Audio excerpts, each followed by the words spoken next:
Natural hair colour కోసం చూస్తున్నారా? అయితే Anoos henna and black expert వాడండి.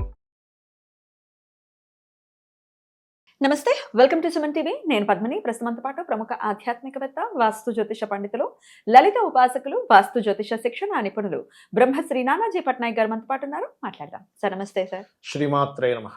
సార్, కళలో కొన్ని కళలు వస్తూ ఉన్నప్పుడు ఒక్కసారేమో భయం వేస్తుంది, ఒక్కోసారేమో భలే ఉంది కదా ఈ కళ అనిపిస్తుంది.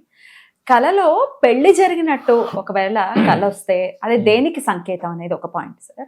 అలాగే కళలో తాళిబొట్టు పెరిగిపోతే ఎటువంటి ఇది దేనికి సంకేతం అనేది ఒక్కసారి తెలుసుకోవాలనుకుంటున్నాను సార్. ఫస్ట్ ఆఫ్ ఆల్ ఏంటంటే స్వప్నము అనేటువంటిది ఏంటంటే మనకి అమ్మవారు ఇస్తున్న ఒక సంకేతం. స్వప్నం కానివ్వండి, నిమిత్తం కానివ్వండి, సంథింగ్ అంటే మన చుట్టూ జరిగేటువంటి ప్రకృతికి సంబంధించిన. ఎందుకంటే యాదేవి సర్వభూతేషు స్వప్న రూపేణ సంస్థిత అని కూడా అంటాం. అంటే స్వప్న రూపంలో కూడా ఆవిడే ఉంది. మనకి స్వప్న శాస్త్రం అని ఒకటి ఉందండి. మనకి కామన్గా డాక్టర్లను కనుక మనం అడిగితే, సైకాలజిస్ట్ మీరు మాట్లాడింది, మీరు చూసిందే మీ బ్రెయిన్ స్టోర్ చేసుకుంటుంది, లేదా డిహైడ్రేటెడ్ గా ఉన్నా కూడా కళలో వచ్చింది అంటారు. ఈ విషయం ఇప్పుడు కాదు, కొన్ని వేల సంవత్సరాల క్రితం మన గ్రంథాలు చెప్పాయి చాలా స్పష్టంగా. మీకు అసలు కొన్ని రూల్స్ అండ్ రెగ్యులేషన్స్ ఇచ్చాయి స్వప్న విషయం. అది చెప్పుకొని నేను మీకు దీని గురించి చెప్తాను. ఎందుకంటే ఫస్ట్ బేసిక్స్ తెలియాలి కాబట్టి. ఫస్ట్ ఆఫ్ ఆల్ ఎవరికైనా సరే స్వప్నము ఎటువంటి సందర్భాల్లో వస్తే మీరు దాన్ని ప్రామాణికంగా తీసుకోవాలి, ఎలాంటి సందర్భాల్లో వస్తే మీరు దాన్ని లైట్గా తీసుకోవాలి. స్పష్టత ఇచ్చింది. మీరు పొద్దున్న దాని గురించి మాట్లాడారు, చూశారు, అనుభవించారు, దాని గురించి ఆలోచిస్తూ ఉన్నారు. అవి మీకు స్వప్నంలోకి వస్తే అది కేవలం మీ ఆలోచన, మీరు చూడడం వల్ల వచ్చినటువంటిది అని తీసుకోవాలని చెప్పి. అంటే ఇంకా కంటిన్యూ అవుతుంది ఆ థాట్ ప్రాసెస్. ఆ థాట్ ప్రాసెస్ కంటిన్యూ అవడం వల్ల ఆ మైండ్ మీకు ఆ పిక్చర్స్ ని చూపిస్తుంది అని చూడమని చెప్పింది శాస్త్రం. బృహస్పతి రచించిన స్వప్న శాస్త్రంలో ఈ విషయాలు ఉన్నాయి, నేను చెప్పేవన్నీ కూడా. అలాగే రెండో విషయం ఏంటంటే మరి అనారోగ్యంతో ఉన్నది కూడా ఇదే తీసుకోవాలని చెప్పి. ఇక ఇవేవి కాకుండా మీకు వచ్చింది స్వప్నము అంటే అప్పుడు యాజ్ ఇట్ ఈజ్ గా దాని యొక్క ఫలితం అనేది ఒకటి ఉంటుంది. ఈ ఫలిత నిర్ధారణలో కూడా మనకి సమయాన్ని చెప్పారు. ఎలా అంటే మీకు రాత్రి 9-10 గంటలప్పుడు నిద్రపోయారు, 9-10 నుంచి 12 మధ్యలో వచ్చింది నిద్రపోగానే. అది 1 year పడుతుంది ఆ స్వప్నం మీకు నెరవేరడానికి. అది good or bad, long term. ఒకవేళ 12 నుంచి 3 గంటల మధ్యలో 6 నెలలు పట్టచ్చు, 3 నెలలు అయిపోవచ్చు అది. లేదా 3 నుంచి 5 మధ్యలో అదొక 6 నెల రోజుల వ్యవధిలో మీకు అవ్వచ్చు. లేదా 5 నుంచి 6 మధ్యలో ఓ 10-15 రోజులు. తెల్లవారుజామున వచ్చినా ఒక వారం రోజులు, 2-3 రోజులు కూడా అయిపోవచ్చు. అంటే నిద్ర లేస్తాం తెర చూస్తే 6-6:30 అవుతుంటుంది అప్పుడు. కానీ పగడపూట వచ్చేవి, అంటే పగడపూట ఏదో మధ్యాహ్నం పూట నిద్రపోయానండి స్వప్నం వచ్చింది అంటే దాన్ని మీరు పట్టించుకోవాల్సిన అవసరం లేదు, అది మీకు పనికిరాదు. ఇవి రూల్స్. కొంతమంది 9 వరకు కూడా పడుకుంటారు. అది ఇంకా పట్టపగలేదు, ఇంకంతే కదా. ఇప్పుడు 9కి లేస్తారు, 12 గంటల దాకా పడుకునే వాళ్ళు కూడా ఉన్నారు. 8కి వచ్చింది కళ అంటే సంబంధం లేదు. మీకు 6-6:30 తెల్లవారుజామున వచ్చింది, మీకు 1 week లో దాని ఫలితం ఉంటుంది. అయితే ఈ ఫలితం విషయంలో ఈ స్వప్నం వచ్చినప్పుడు చాలా మంది చేసే మిస్టేక్స్ ఏంటంటే నిద్రలేవగానే చెప్పేస్తారు. పక్కన చెప్పకూడదు.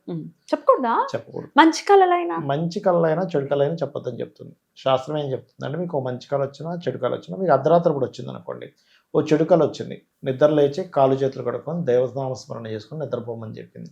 ఒక మంచి స్వప్నం వచ్చింది 3 గంటలకు 4 గంటలకు, ఇంక పడుకోకూడదు.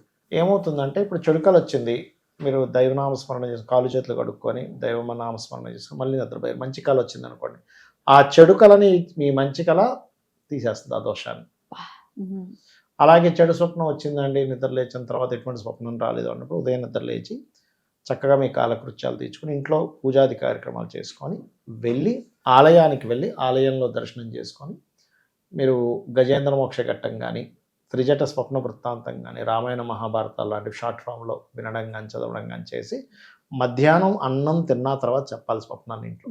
అది దాని యొక్క ఇది. మంచి స్వప్నం చెప్పేసాం పొద్దున్నే లేవగానే, ఒక్కొక్కసారి అది నెరవేరకపోవచ్చు, మీకు రావాల్సిన లక్కు పోగొట్టుకున్న వాళ్ళు అవుతారు. ఎప్పుడు మంచి స్వప్నం వెంటనే చెప్పకూడదు. మరి ఇప్పుడు నేను అడిగినట్టుగా కళలో పెళ్లి జరిగినట్టు వస్తే అసలు ఏమిటి సార్? మంచిది కాదండి, అది కీడు. పెళ్లి జరిగినట్టుగా వస్తాయి అది కీడు. అలా కాదు ఇంకో రకంగా వస్తుంది. ఒక్కోసారి ఒక అమ్మవారే మనల్ని ఈ పెళ్లి గురించి తను చెప్తూ పెళ్లికి సంబంధించిన విషయంలో అమ్మవారే తీసుకెళ్తుంది, అది మళ్ళీ మంచిది. అంటే దేవతా సంకల్పంతో మీ పెళ్ళి అవ్వబోతుంది అని అర్థం అనమాట. అలాంటి వృత్తాంతాలు చాలా ఉన్నాయి. చాలా మంది జీవితాల్లో అమ్మవారు నాకు వివాహం దగ్గర నుంచి చేస్తున్నట్టుగా వచ్చింది అంటారు. That is very very good. ఇంకా అందులో డౌట్ ఏం లేదు. ఇంక దాని గురించి మీరు టెన్షన్ పడాల్సిన అవసరం ఏం లేదు ఓకే సార్. అలాంటప్పుడు. అది ఇక ఇప్పుడు సార్ తాళి గురించి, పెళ్లి అయిపోయింది ఇట్లా పెరిగిపోయినట్టు వస్తే ఏంటి సార్ దాని అర్థం? అది కూడా అంత శుభసూచకం కాదండి. అంటే అక్కడ అర్థం ఏమిటంటే వాళ్ళ జీవిత భాగస్వామికి సంథింగ్ గండము నడవబోతుందని అర్థం.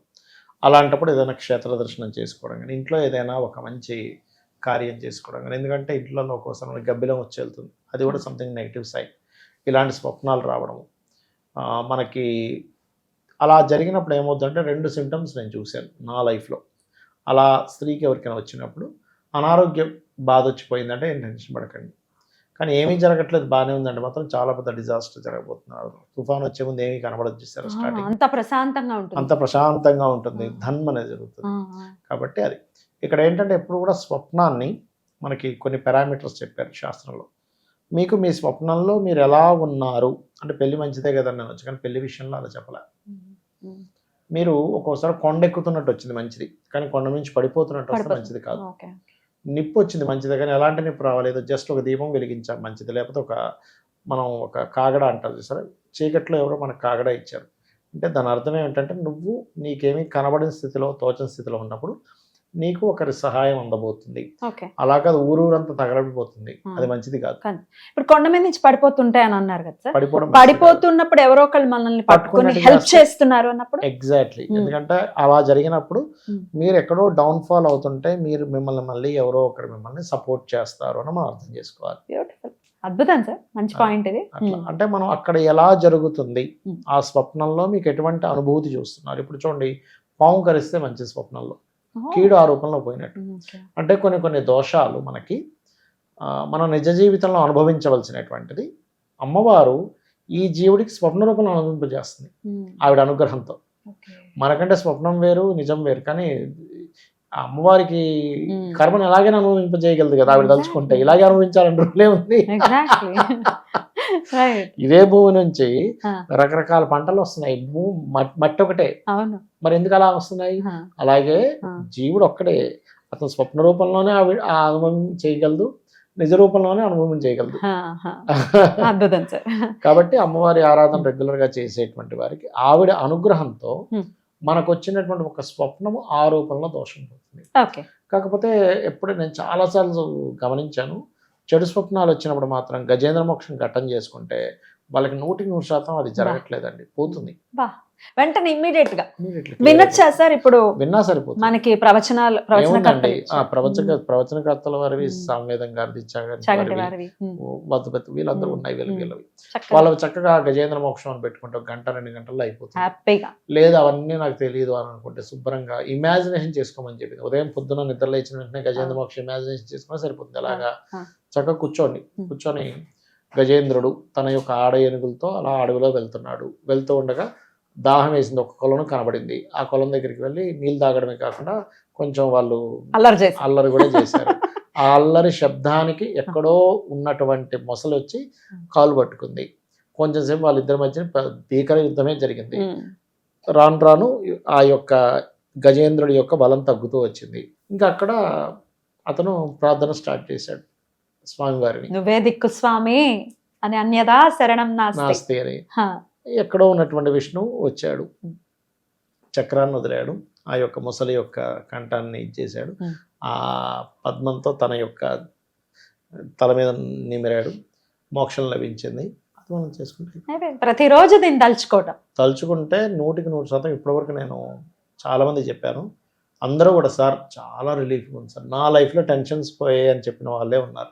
రోజు తలుచుకో. అసలు ఇంకా కళలు అనే పాయింట్ ని పక్కన పెట్టేసి ప్రతిరోజు నిద్ర లేవగానే ఇదే ఇంకా హరినామ స్మరణము, అలాగే మీరు చెప్పిన గజేంద్ర మోక్ష ఘట్టం అంతే. ఎందుకంటే మనం కూడా మన లైఫ్ లో అనేకమైన వాటిలో ఇరుక్కుపోయి ఉంటాం. ఆ మొసలికి ఆ ఏనుగు ఎలా అయితే ఇరుక్కుపోయిందో, అంటే మన సంసార బాధలే ఇవన్నీ కూడా అంతే కదా. అప్పుల బాధల దగ్గరనో, లేకపోతే ఇంకోటి ఏదో ఇన్స్టాల్మెంట్ కట్టాల్సింది ఉందనో, స్కూల్ ఫీజు దగ్గర ఇరుక్కుపోతాడు. స్కూల్ ఫీజు అనే ముసలితో ఇరుక్కుపోతాడు ఒక తండ్రి. ఇంకొక ఎవరికి అప్పిచ్చి ఇరుక్కుపోతాడు, అప్పు అనే ముసలి దగ్గర ఇరుక్కుపోతాడు. లేకపోతే జాబ్ అనే ముసలి దగ్గర ఇరుక్కుపోతాడు, బిజినెస్ అనే ముసలి దగ్గర ఇరుక్కుపోతాడు. అలా మనకు మోక్షం లభిస్తుంది. అద్భుతం సార్, చాలా వివరంగా మాకు తెలియజేశారు, అర్థమయ్యేటట్టు తెలియజేశారు. వచ్చేటటువంటి కళల గురించి భయపడాల్సిన అవసరం లేదు, ఆ పరమాత్మ విష్ణుమూర్తి ఉన్నాడు ఆదుకోవడానికి. Beautiful sir, thank you so very much. నమస్తే సార్. శ్రీమాత్రే నమః.